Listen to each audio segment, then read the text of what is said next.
Welcome, everyone, and thank you for joining us today for the second of a three-part series exploring the Converso and Latino connection to Israel. So my name is Michael Steinberger, and I am founder and CEO of Jewish Heritage Alliance, a platform dedicated to promoting the story of Sefarad on a global scale. Our alliance represents a tapestry of global organizations, institutions, and individuals covering the private and public sectors, thereby creating a voice of the collective, allowing us to broaden our scope and expand our reach. And now, allow me to provide a brief background or backdrop for today's presentation. Today, you will meet three very special people whose lives took separate and differing paths, but they all shared a common destiny. Each was born to a Catholic family whose Catholic heritage dates back some 15 generations. They grew up as Christians, but at some point in their lives, they were confronted with the knowledge that they are descendants of conversos, Jews that were forced to convert to Christianity. The converso, and by extension, the crypto-Jewish phenomenon, is rooted in the saga of Sefarad, the Jews of the Iberian Peninsula, nowadays Spain and Portugal. It is a story of persecutions, massacres, forced conversions, followed by inquisition and expulsions. But theirs is also a story of hope, survival, and redemption. It is believed that the earliest Jews first arrived to the Iberian Peninsula as early as biblical times, with the earliest archaeological proof dating to the 4th century. Jewish life in Spain ends abruptly with the expulsion from Spain in 1492, and 5 years later from Portugal. As the title of this series suggests, we are here to explore the Converso and by extension, the Latino connection to Israel. Today's speakers were strategically selected. First up will be Dr. Lorenzo Trujillo. While his family have been practicing Christians for as long as he can remember, Dr. Trujillo will share with us how he came to find out that he is a descendant of Jews of Sefarad and how that inspired his connection to Israel. Next, you will hear from Ginny Milgram. Born as a Roman Catholic in Havana, Ginny will share with us her fascinating journey back to her Jewish roots, tracing her crypto-Jewish heritage 22 generations back to 1405. And our final guest is Hannah Eyal, whose story, Back to Israel, is an inspiring sequence of events leading her back to her Jewish roots and also to her homeland of Israel. At this time, I would like to introduce Dr. Samuel Richardson, representing Jewish National Fund USA. He is Director of Small Communities Outreach, and he's also a descendant of conversos. Take it away, Sam. Thank you, Michael, for that kind introduction. Before we get to our main program, I would like to briefly remind all of our guests today that the Jewish National Fund USA is more than trees. Between 1903 and 1940, we had purchased thousands of dunums of land, which facilitated the creation of the borders adopted by the UN Partition Plan of 1947. Today, Team JNF USA are the water people, the environmentalists, the community builders, the Parks and Recreation Department. JNF USA provides the means to help Israelis of all abilities. We are the educators both here and in Israel. We are the mission specialists and the virtual travel agents. We encourage resettlement from the core to the northern and southern peripheries by building new communities from the ground up and helping small businesses create new jobs. In February, we launched the Bomb Shelter Beautification Program. We were not planning on them being used so soon, but we are glad that they were ready for use. We have also been supplying resilience centers for those with special needs as well as the general public. JNF has also increased the purchasing of firefighting equipment for volunteer firefighters in the communities bordering Gaza. It all begins with a vision of lush and breathtaking forests where once was only rocky and brown land. A vision of transforming the Negev and the Galilee, injecting a vitality that is transforming them into places people want to live. A vision for us to speak our values, leaving no one behind. A vision of quenching the thirst of Israel's population and allowing the agricultural economy to thrive. A vision that searches for solutions that will make a better tomorrow. A vision of a continuum, ensuring that we are raising tomorrow's leaders today. A vision that understands that a nation must know its past to create a stronger future. Be a part of our vision. Join us.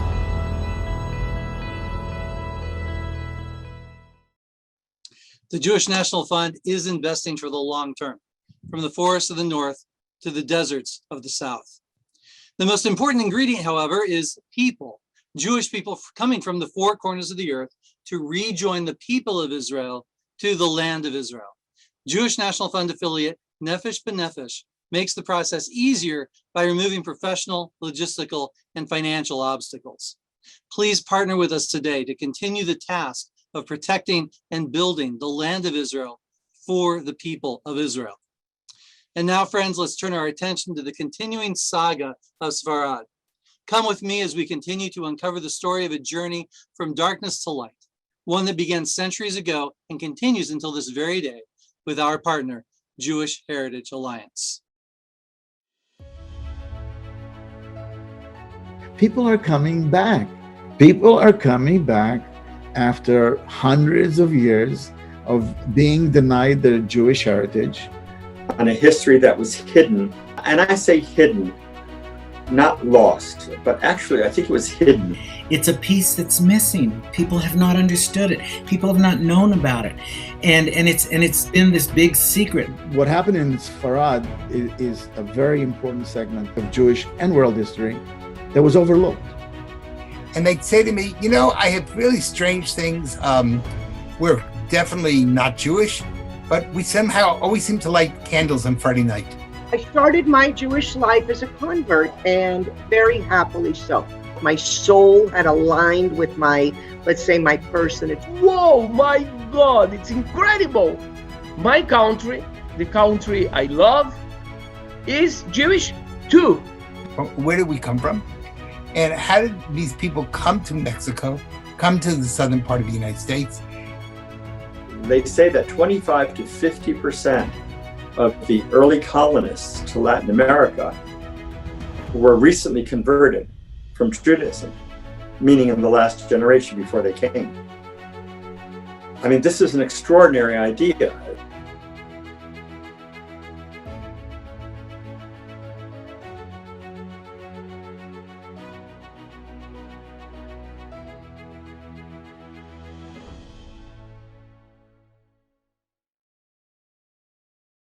I would like to introduce our first guest speaker, Dr. Lorenzo Trujillo. True to his Converso heritage, Dr. Trujillo wears many hats: an accomplished musician, a lawyer, and an all-around Mr. Nice Guy. Take it away, Lorenzo. Hello, good morning, and special thanks to Samuel and Michael. This is a very important message that we're sending out, and we hope you receive, understand, and find your place.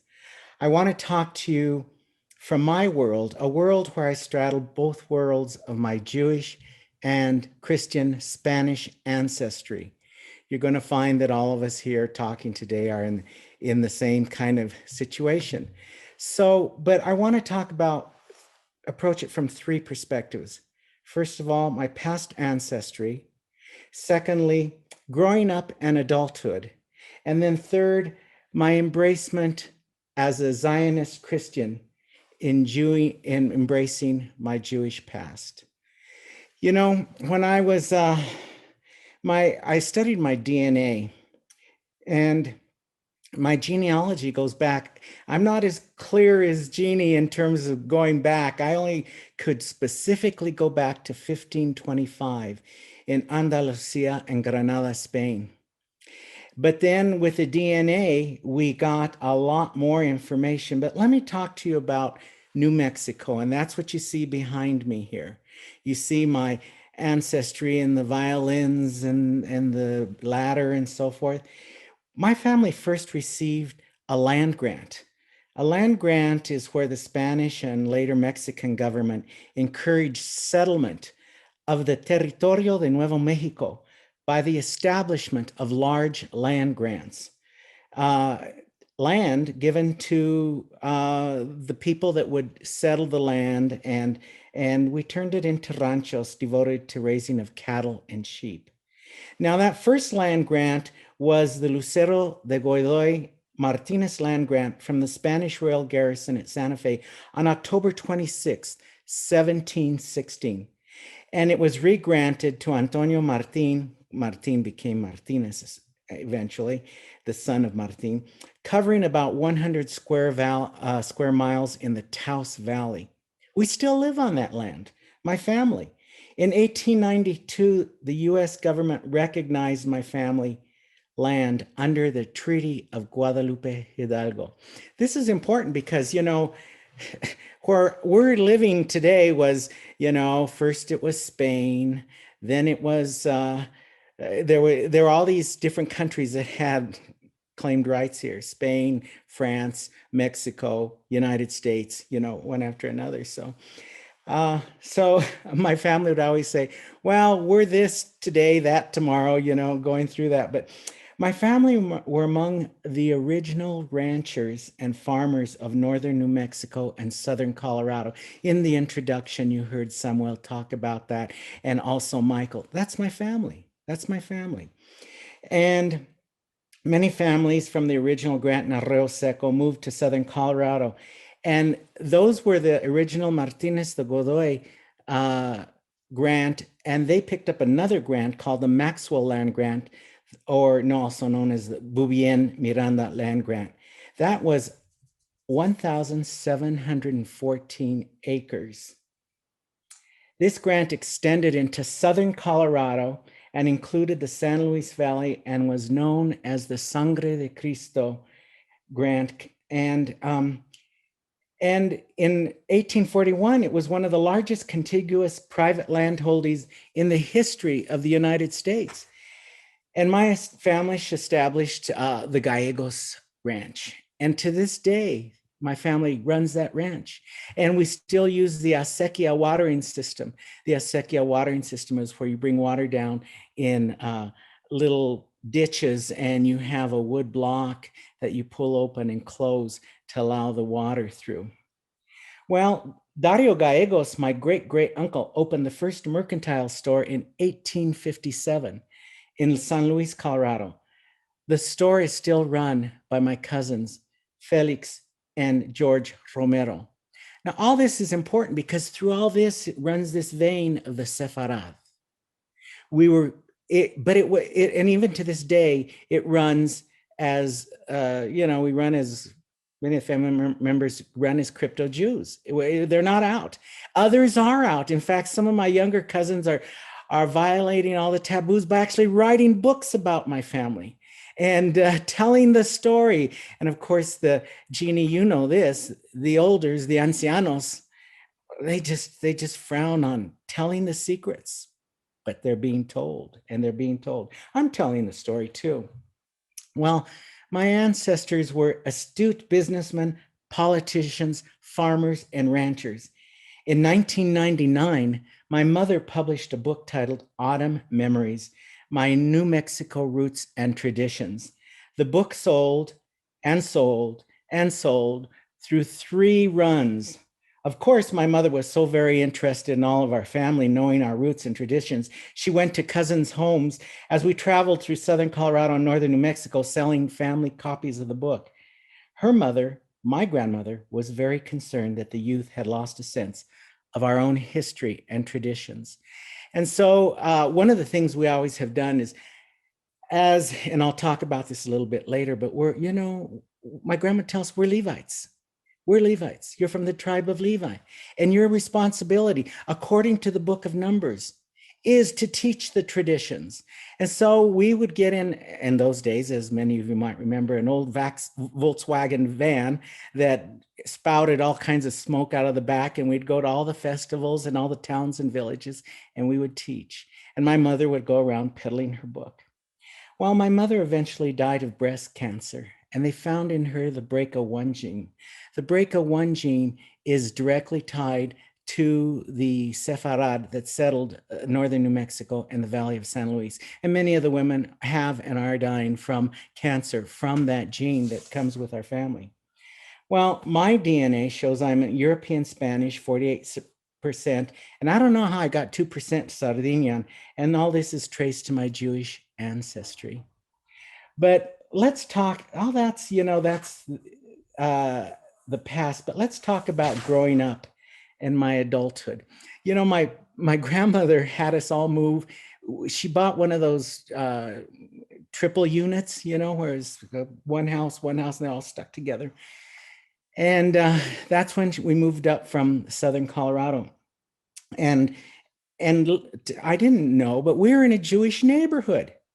And Mrs. Bramer, who lived next door, she used to have me come as a little kid to come over and turn her lights off on Friday. And she'd give me hard candy. And, I just did what I was told to do. And then we also had many Jewish traditions in our family, many of which we still do today. My grandma would do Friday night prayers. And these were the candlesticks she used. And she'd say, Bendito sea Dios, Rey de todo el universo, que nos ha santificado con tus mandamientos. And this message is the same as was said by all of my relatives while the candles were lit and the smoke was brought forward. And so, that was very typical. And it was the Friday night prayers with grandma. And Friday she'd make bread for the weekend. Little did I know she was continuing traditions of long ago. When I would go to New Mexico, to Arroyo Seco and other places, and I would be set to doing chores, and I'd go to sweep the dirt out the floor, out the door. And they tell me, no, you cannot do that. You sweep it to the center of the room, and then you pick it up. Little did I know, because it was a secret. They didn't tell me. I always know, and to this day, we place a rock on the headstone of our ancestors who have died, and when we go visit them at the cemetery, to indicate that we have been there and we have visited. When somebody dies, we cover the windows and the mirrors. And so, but it really came to a head when my cousin, who lives in Arroyo Seco, he was cleaning, and he hit a crucifix that had been on the wall forever, and it fell. And at the back of the crucifix was a mezuzah, this mezuzah that you see there. And you see where the chest is on that cross? There's a little box in the back of that. And in that box is scripture, and he still holds that in his home. And he's been very reluctant to let me photograph it because he knows I'll put it up on a program like this so all of you can see it. But it is in the Old Spanish, Bendito sea Dios, Rey de todo el universo. And it also provides other scripture. It's on a little tiny little parchment, a little piece of paper. So, but the third piece that came to revelation for me was I'm considered one of the culture bearers responsible to do this for my family. And you see the violins behind me?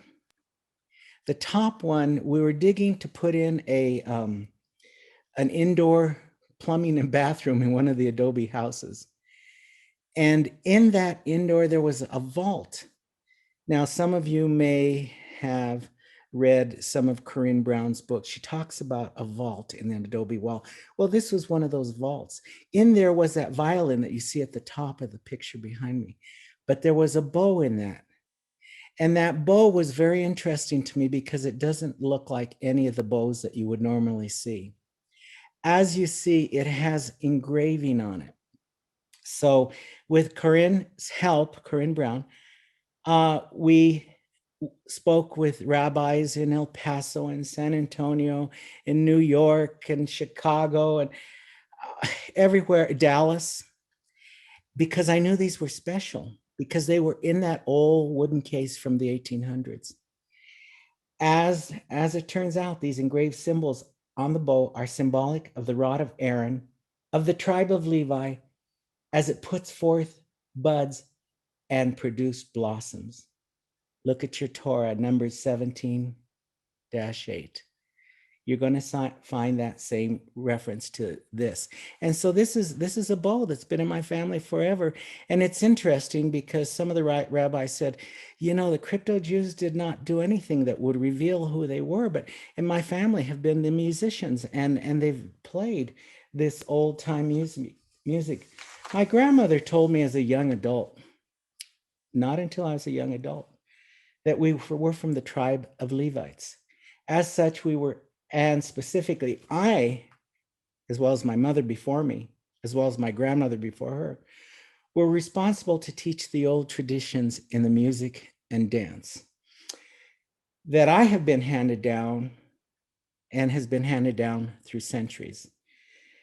This I teach and play the music on a regular basis at family and community gatherings. We have the traditional scarf dance, circle dances, line dances that have been handed down from family member to family member. I know that Jeannie, who will be speaking later in this presentation, she was part of that. She was at one of the conferences where I taught these dances. And as a kid, I grew up going from village to village, teaching these in, in private events as well as public events. And when I decided to come out and share this openly with a passion and a zeal, you know, it was like, and you're teaching everybody all this. Yes, because they need to know. I am a Zionist. I am a Christian. I embrace my Jewish past. I am an active member of the Jewish Federation of New Mexico and serve on the advisory board of Centro Sefarad, New Mexico. I believe in the critical importance of the state of Israel, and last year spoke at AIPAC to tell my story as a Sephardic descendant of the Spaniards who were forced out of Spain during the Inquisition because of my connection to Israel. And that became so solidified when I set foot on the ground in Israel, and I've been there a few times. I was so, and to this day, I'm blazoned, you may as well have tattooed it on my chest, when I was at Masada, or the Tomb of David, and the different size of the wall. When I was at the Tomb of David, one of the rabbis gave me a hamika that he said, take this with you when you go to the wall, which I did. Well, because of my connection to Israel, I've co-led tours to Israel so that our people can know and see the foundation of our very being, our culture, and better understand our history in context. This is the birth of civilization. Yes, I'm an active Roman Catholic responsible to direct traditional Hispanic liturgical music in the Archdiocese, but I understand and realize that all this has its origin in my Sefarad, my Jewish roots.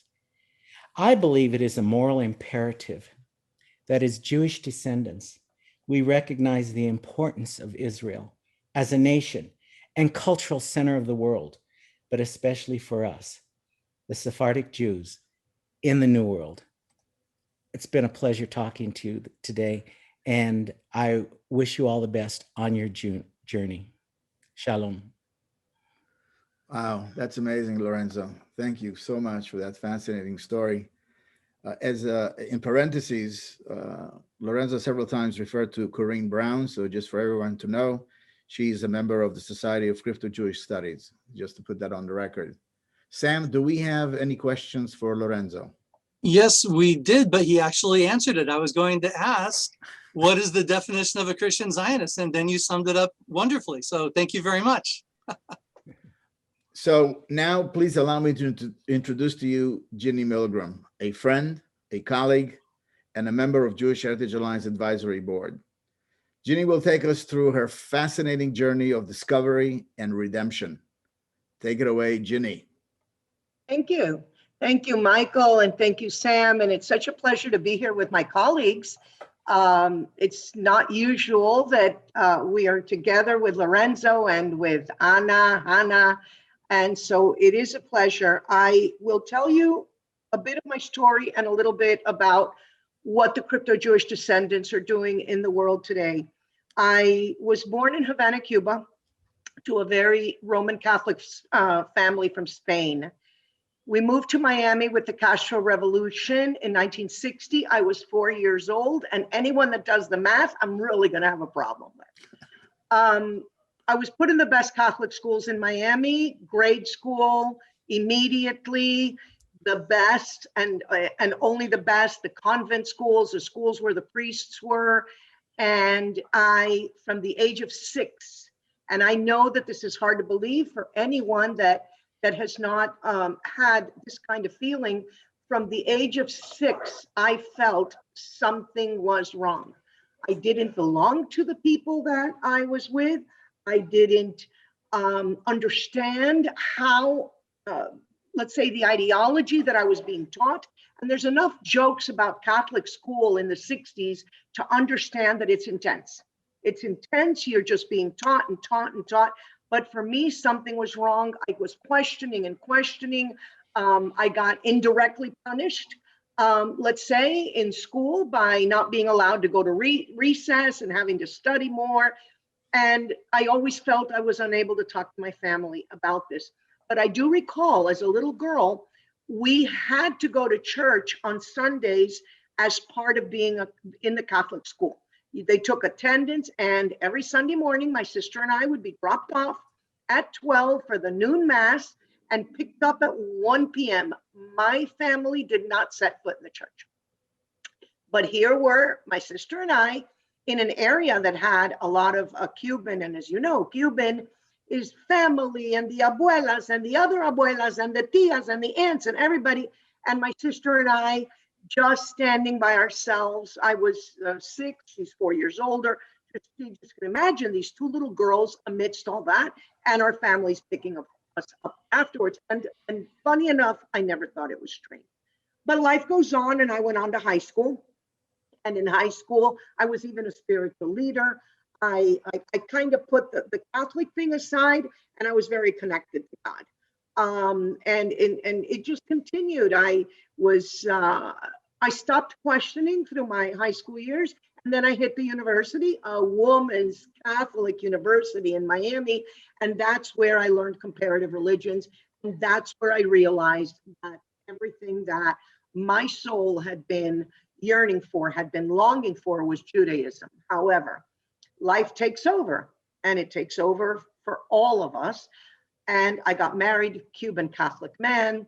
I had 2 children, and it wasn't until I was in my late 20s and my children were starting to do the whole cycle of Catholic ritual that I just said to myself, I can't do this anymore. I can't. This I'm feeling inside. I'm now understanding that what I am feeling is Jewish. I read everything I could get my hands on, and I stayed as a single mom with my 2 kids. Obviously, it could not go on that I had this passion for Jewish. So in a long 5.5-year conversion, which is how long it takes, it's not easy. This is not an easy journey, and not that, I don't like to whitewash things. This is the reality. I was trying to convert Orthodox. I finally did after 5.5 years, and I did not convert my children. And many people say, you would have had it so much easier. Well, there was a lot of reasons that I didn't, a lot of pressure from the family. Everyone turned their backs on me. All of my friends, and I'm a really friendly kind of gal. So I had a lot of friends from grade school, middle school, high school, university. Everyone kind of just dissipated. And the Jewish people at the time in the Orthodox community were not exactly embracing. So it was a very, very lonely, very difficult journey. It was myself with my 2 children trying just to return to the Jewish people from a Catholic point of view. Eventually I did, super happy. I belong to a young Israel. I have since then. I've been Orthodox now over 30 years. And this is just what fit right for me. It doesn't mean it fits right for everything. When my maternal grandmother died, who also taught me a lot of customs, I started researching our lineage because she left me. She knew I had remarried a Jewish religious man. She knew I had converted, and she left me on the day of her death 2 Star of David earrings and a Hamsa, hand of God. And she was the first cousin to my grandfather. It took me a very long time to find her lineage, to find the lineage of my grandfather and my grandmother, which was the first same lineage. I have what's known as a collapsed pedigree, because at every generation, the cousins intermarried and everyone shared the same grandparents. So our trees don't go up, our trees kind of, you know, they just kind of collapse. So there is an actual term called collapsed pedigree. So I found every single document. I finally went back to 1405. I found 45 relatives that had been burned in the Inquisition, actually as martyrs. I carried all of this stuff to Israel, and I got a beautiful letter saying that I had been born Jewish. And in behind me, here is the village of my ancestors. It's in the Zamora region of Spain, in a tiny town. And this is now, by the way, it hasn't moved since my grandfather was born there, and not back to the 1400s. That last home on the top of the stairs over there, that is where my 15th grandmother lived, my 16th grandmother, Catalina Ramirez.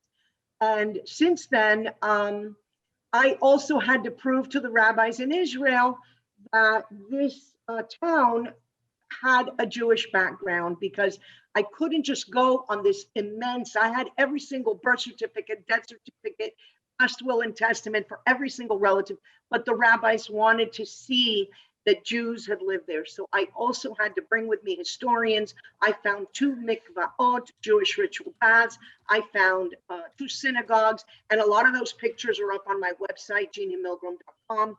And then as time passed, not only was I a descendant, I was also converted, but the letters from the rabbis in Israel affirmed that anyone that descended from me or ascended from me on the maternal lineage was Jewish. So I have dedicated my life full force to helping people that are trying to return. We do not proselytize. That is not what we do.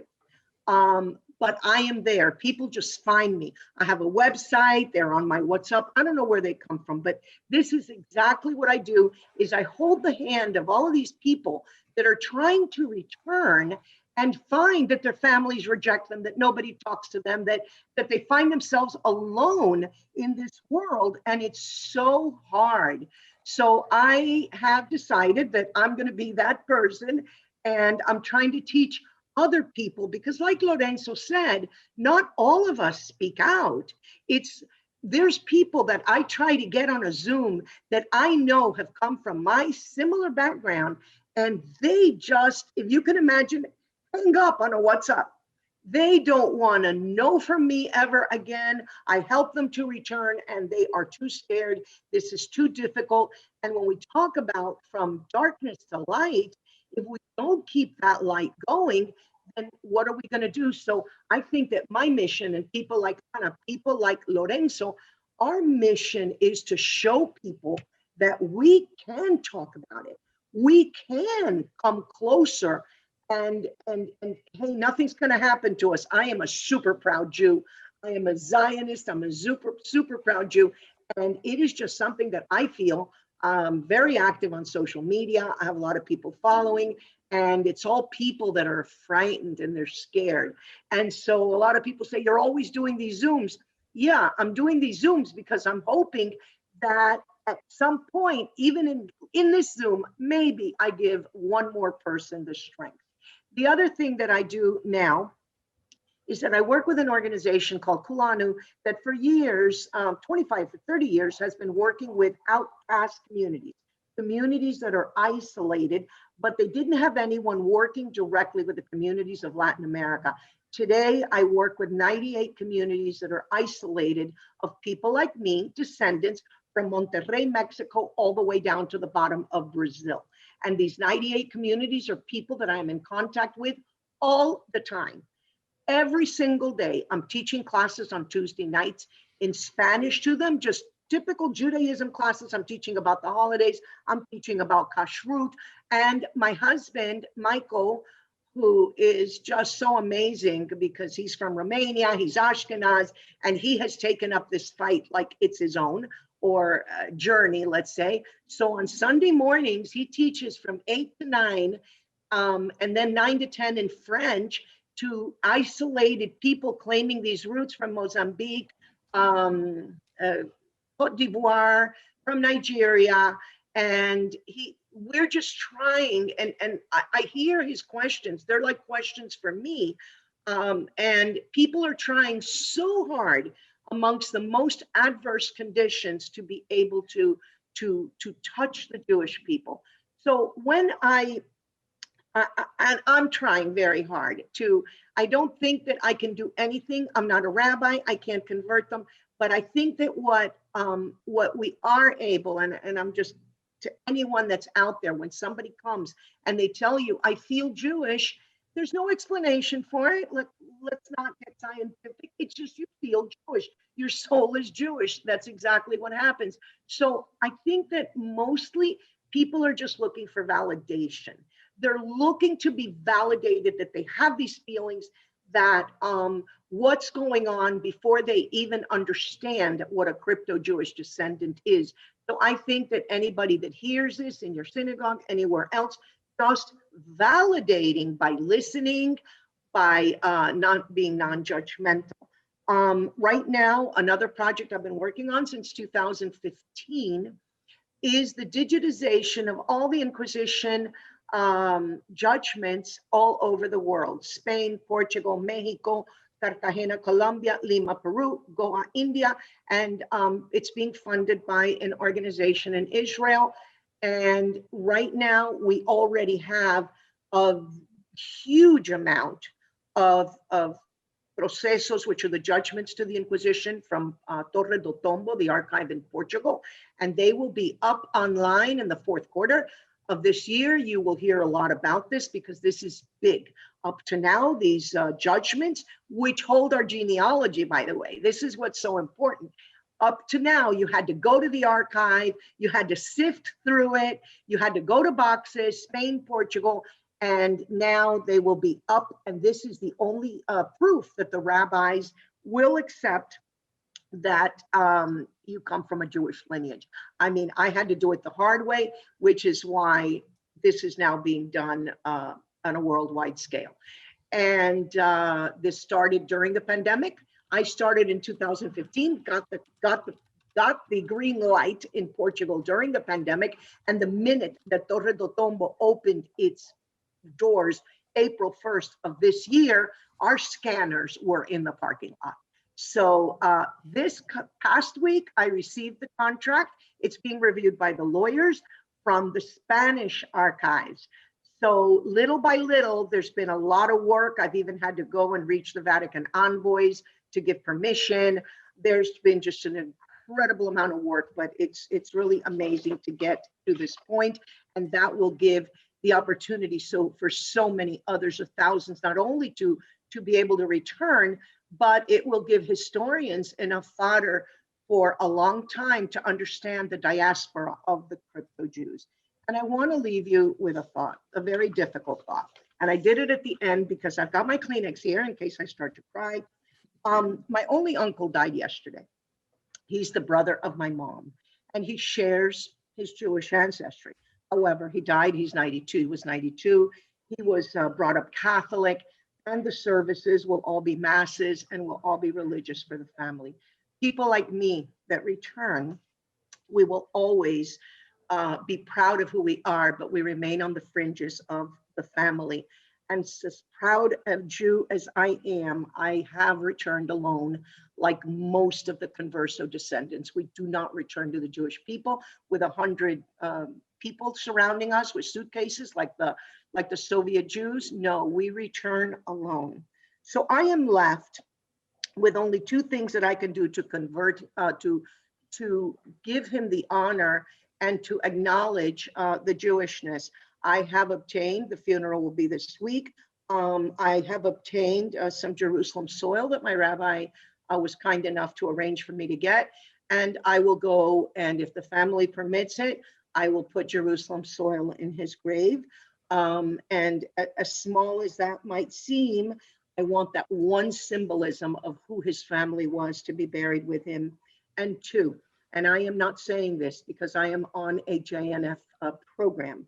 And number two, I will plant a tree in Israel in his memory. I am really beyond grateful that JNF gives everyone and anyone an opportunity to connect with the land of Israel in such a meaningful way. So I thank you, JNF, and I thank you, Jewish Heritage Alliance, Sam and Michael, for this opportunity. Thank you, Ginny, for sharing with us your journey, and especially to commend you for the amazing work you do. Godspeed. Sam, I know we have several questions for Ginny. We do, and I'm going to pick just one that directly relates to her story. Okay, and share with everyone that the questions we don't have time to answer, we will email to everyone. Yeah, absolutely, yes. Go ahead. Jeannie, if your family did not go to church, why did they send you to a Catholic school? Because this was something that had been done for centuries. They were crypto Jews. My family stopped practicing their Judaism in 1690, and they were pretending to be Catholics. My grandmother taught me all of the Jewish customs for cooking, how to check for blood in the eggs and everything else, but they continued to have an incredible fear. And this is being studied now in Harvard and many other universities by epigenetics, the fear that has passed down through our DNA.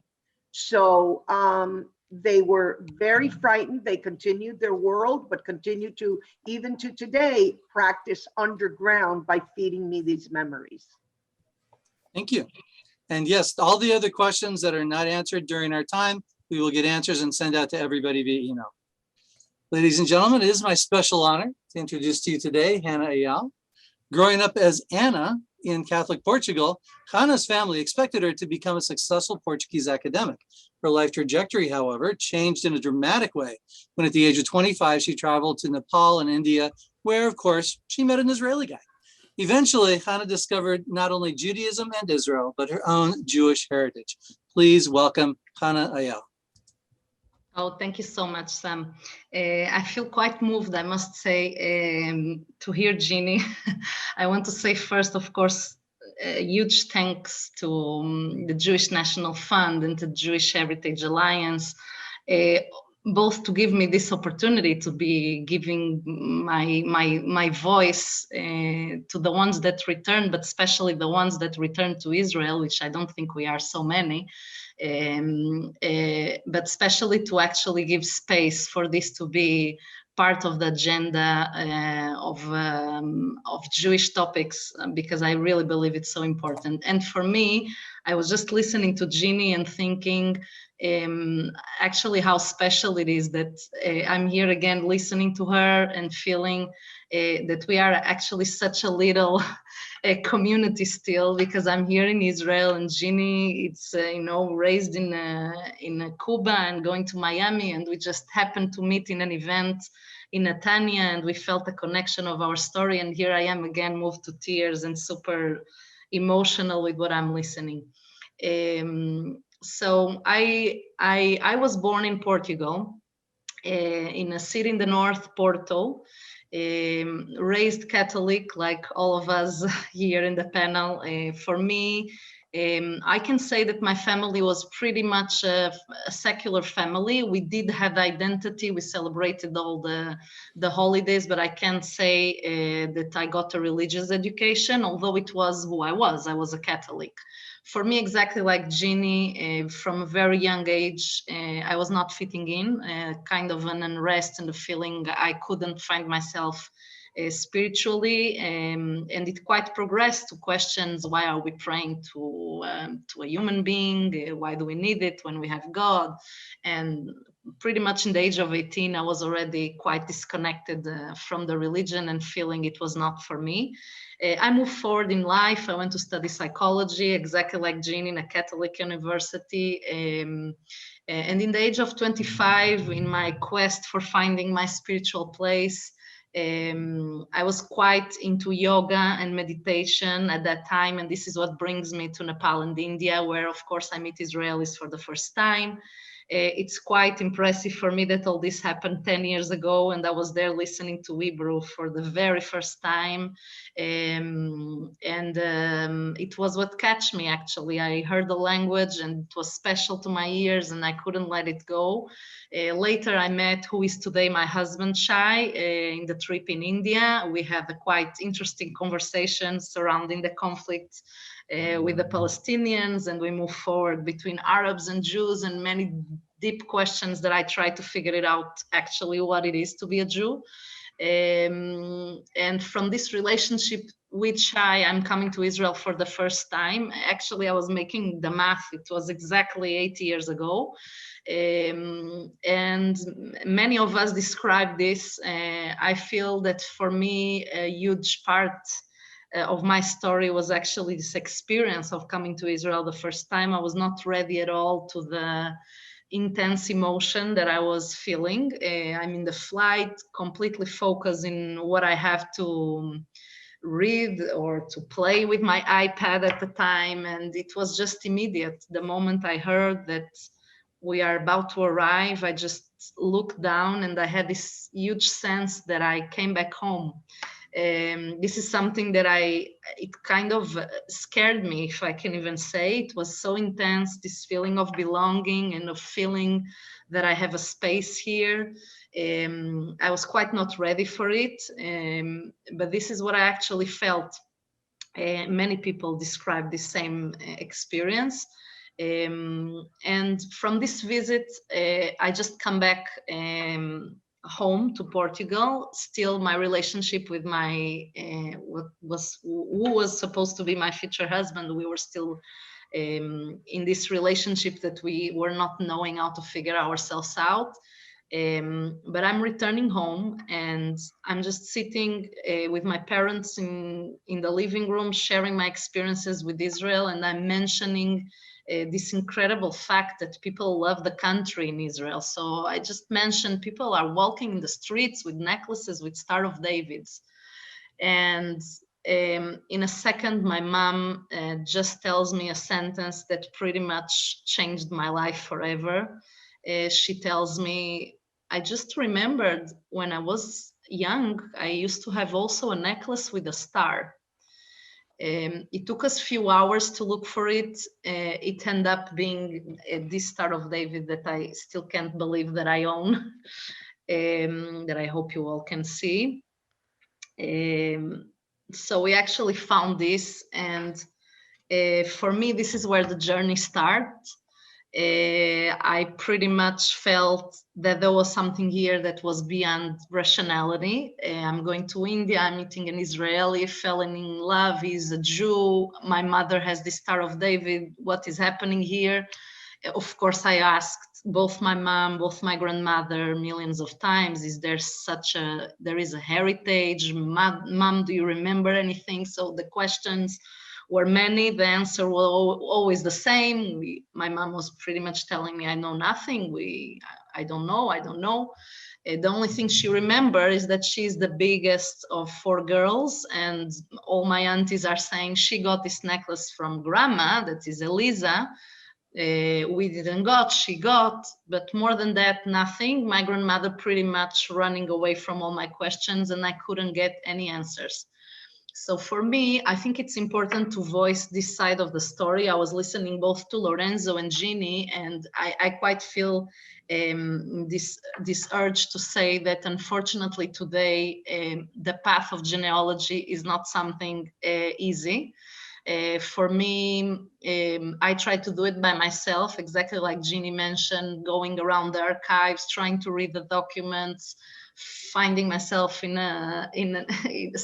literally stuck because I'm suddenly not able to trace one of my grandmothers. And on the parallel, also trying to realize how can I find myself in Israel, because I pretty much realized that I don't have a rabbi in my city, in Porto, back in the day. Today we have a thriving community, but 10 years ago, there was no rabbi in Portugal, in Porto. So for me, the decision was quite, if I do want to return and I want to start a path of learning that I was still not considering it to be even a conversion, to just get into Judaism and no more, I will not be able to do it here. So for me, it was quite of this decision of I'm young, I want to hopefully start a family. I need to figure it out. So for me, the timing was quite important. Because I quite realize I'm still not married, I don't have kids. So if I do want my kids, especially being a woman in Judaism, we are passing on through the Judaism through the mother. So I realized that I was standing here in a cross point, that I need to understand myself and to figure it out actually where am I placed. And so the journey started for me with Star of David in the hand and many questions. I start to learn the history very deep, the history of Portugal and Spain, the whole complexities of the Inquisition. I'm starting to realize that there was such a thing as Bnei Anusim. I find very important to say that as a Portuguese, this is not at all the focus of what we learn. We learn all of it. We know that it existed. We know there was Inquisition. We hear it in half sentences, but not to the extent of realizing of how impactful it was in the history. So I had to actually get into it deeply. And what happened is that through this search, I find myself starting to make what I call a puzzle between what were family customs that I thought all my life were superstitions from the village where my great-grandmother came from. And I'm starting to realize that actually all those superstitions that I believe it was superstitions, actually they were mitzvot, they were Judaism. So unfortunately, we don't have so much time to cover all of it, but I'm speaking about things like super forbidden to point stars in the night. I would get knocks on my hand and my hand would be put down. You will get things in your fingers. So forbidden to point the stars. And I'm understanding that is connected with the observance of Shabbat, especially for kids. There was this obsession that the kids are forbidden to point, because a family that was keeping Shabbat in the house back in the day, to know that Shabbat was over, they had to see 3 stars in the sky. And basically, the adults would know that they can point, they can count with a finger, but the kid that basically we try to pass on was the one that had to be very much sure. The adults were making sure that the kid can in any way point the sky, because as soon as he was pointing, he was giving a clear sign in Saturday night that there was Jewish observance or Shabbat observance at home. There was many things Lorenzo mentioned exactly in my family as well. When my great-grandmother passed away, she explicitly asked to cover the mirrors and to close the windows because the neighbors can't see that we do it in the house.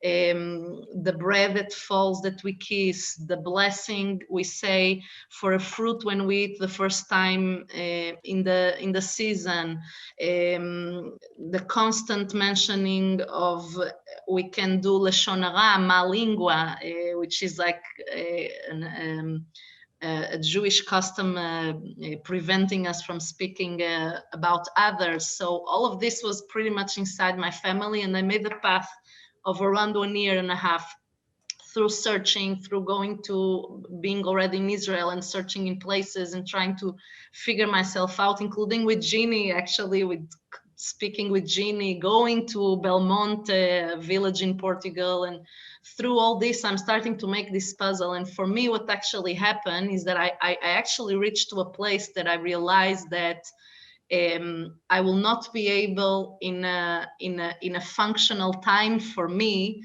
to prove my Jewish heritage, because I just have to start my life. I'm now 26 years old. I feel Jewish. I have enough of those customs to feel enough safe of who I am. And actually what I did is I decided to come to Israel. In the age of 26, I can say that in Israel, pretty much the only option to do it, a return today, is through something called the Committee for Exceptional Cases, which is pretty much what we are. We are applying to the Rabbanut of Israel. We explain that we have the intention of returning. They pretty much know that our stories are out there. It's a very bureaucratic procedure. And through that, I started to a procedure of conversion. There's many people that say that we shouldn't convert.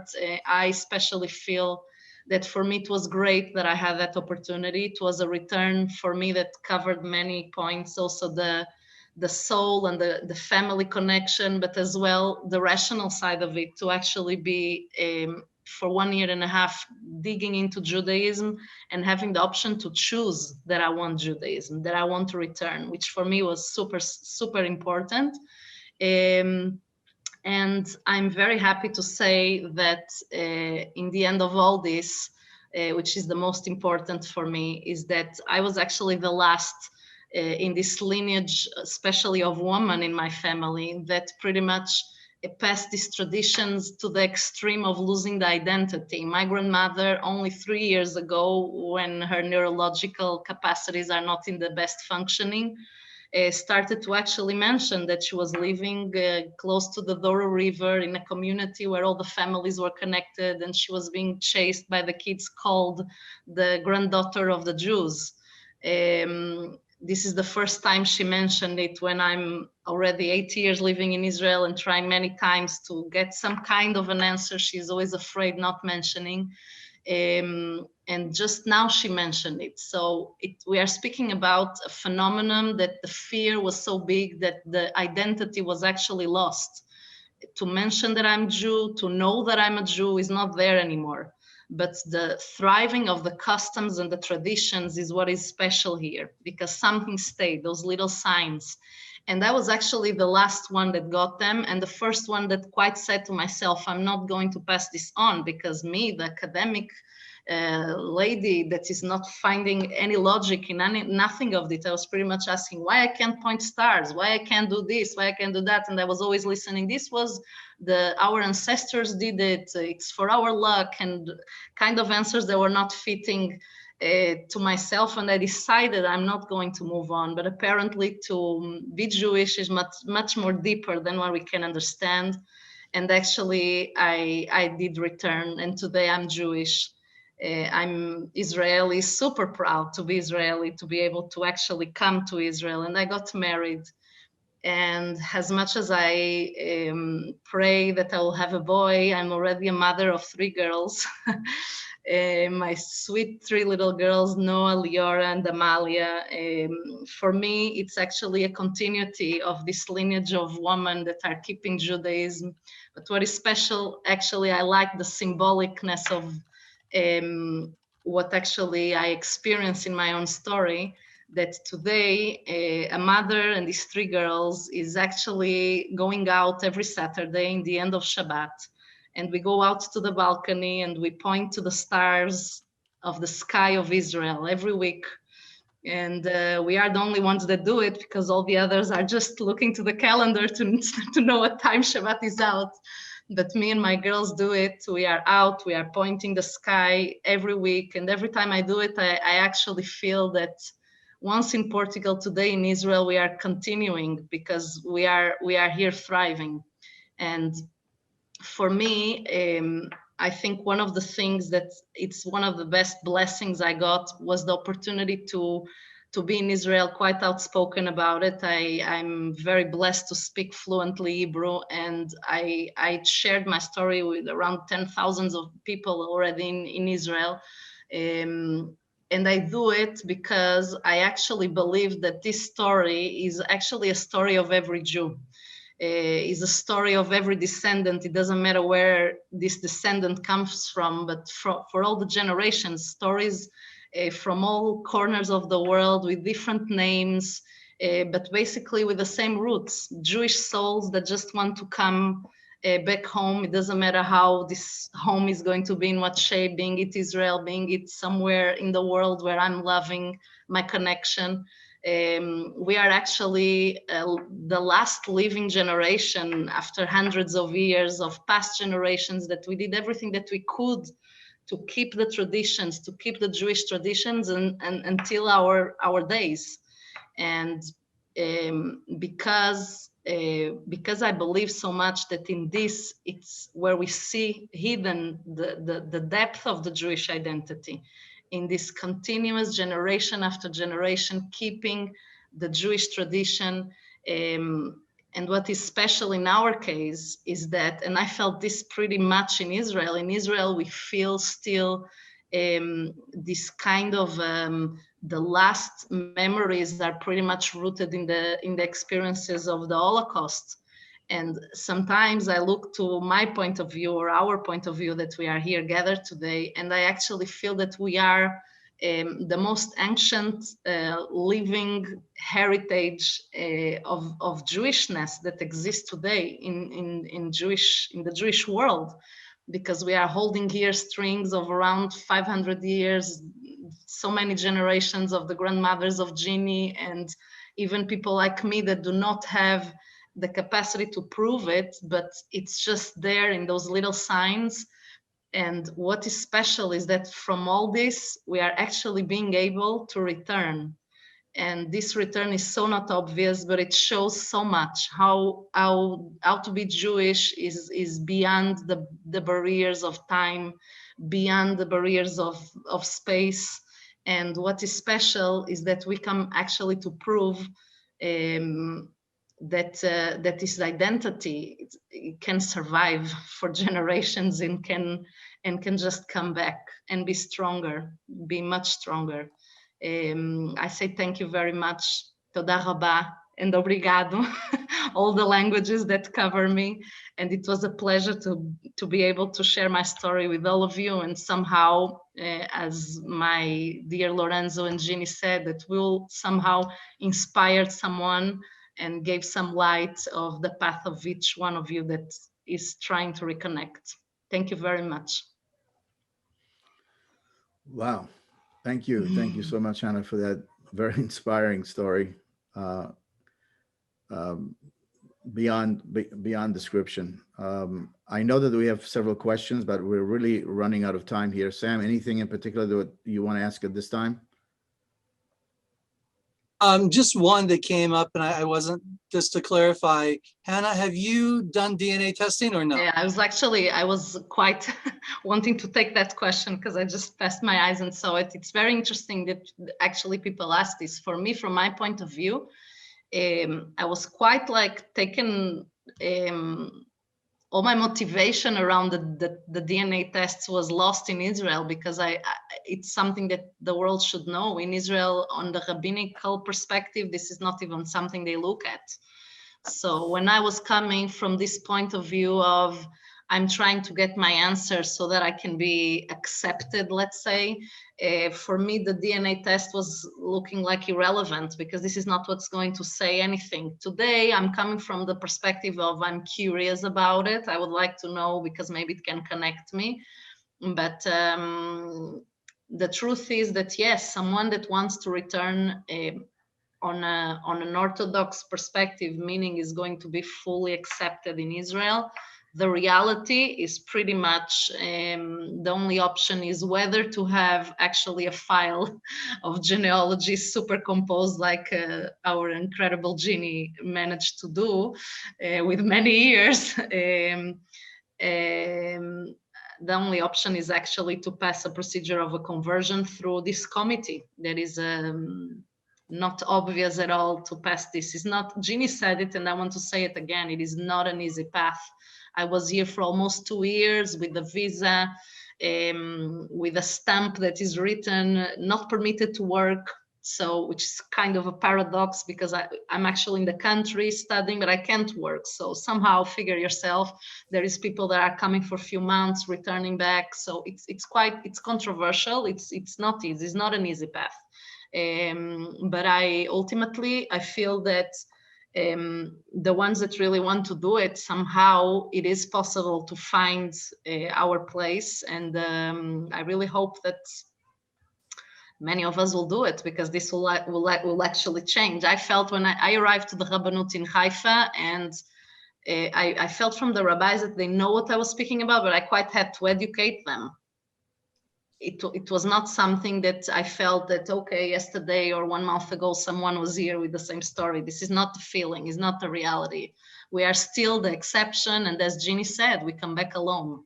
So that makes a huge difference. We are not families or communities. We are individuals belonging to Catholic families and we come alone. And that makes the whole difference. Thank you. We're sort of running out of time here, Sam. So I would like to start closing if I could. First, I would like to say that I hope that our audience has found these stories as amazing and as profound as we at Jewish Heritage Alliance do. In closing, I'd like to point out that the Sefarad segment of Jewish history did not and does not have the same coverage or attention as the European or biblical Jewry. The Sefarad legacy resides in both the Sephardic Jewish communities and the Converso communities. But the glaring difference is that there are only 16 million Jews in the world today, and there are some estimates of over 200 million or more conversos. Pay attention to the numbers, 16 million Jews in total, and we're looking at an estimated 200 million or more conversos. Today's takeaway is the significance and relevance of the Converso and by extension, the Latino connection to Israel. As the fighting over the last 2 weeks between Israel and Hamas suggests, there is a growing global avalanche of anti-Israel and anti-Semitic rhetoric and actions. With the diminishing influence of the Jewish communities in America and elsewhere, this is a time to embrace all Israel-loving people. This is a time to embrace the Converso communities everywhere, a people with a direct connection to the land of Israel. We invite each one of you to please come back June 13 for the third and final segment of this series, exploring the Converso Latino connection to Israel. Please continue to follow Jewish Heritage Alliance to learn more about this silent but rich and profound Jewish heritage of Sefarad. Thank you all for joining us here today. We will see you next time. I also want to thank you for joining us today for this touching and very educational presentation.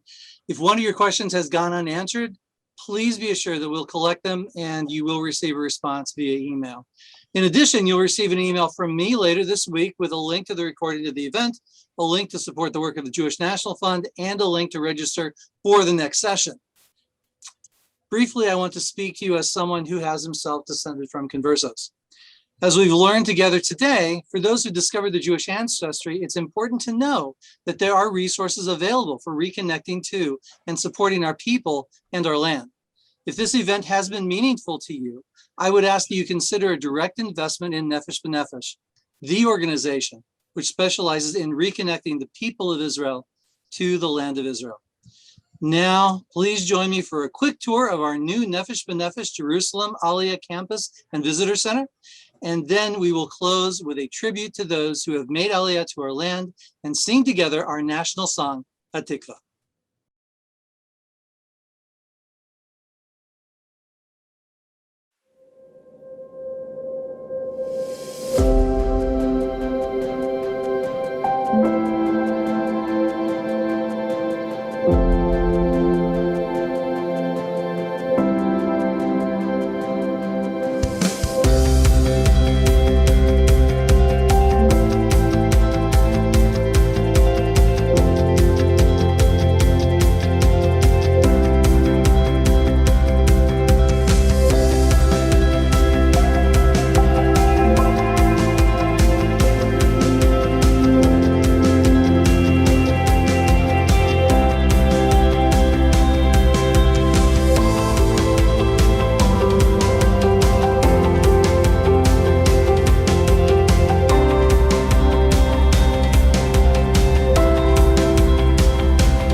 שמש יהודי הומייה,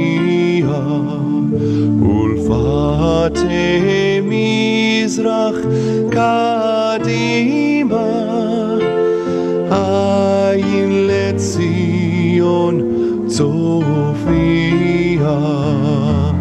עוד לא עבדה תקוותנו,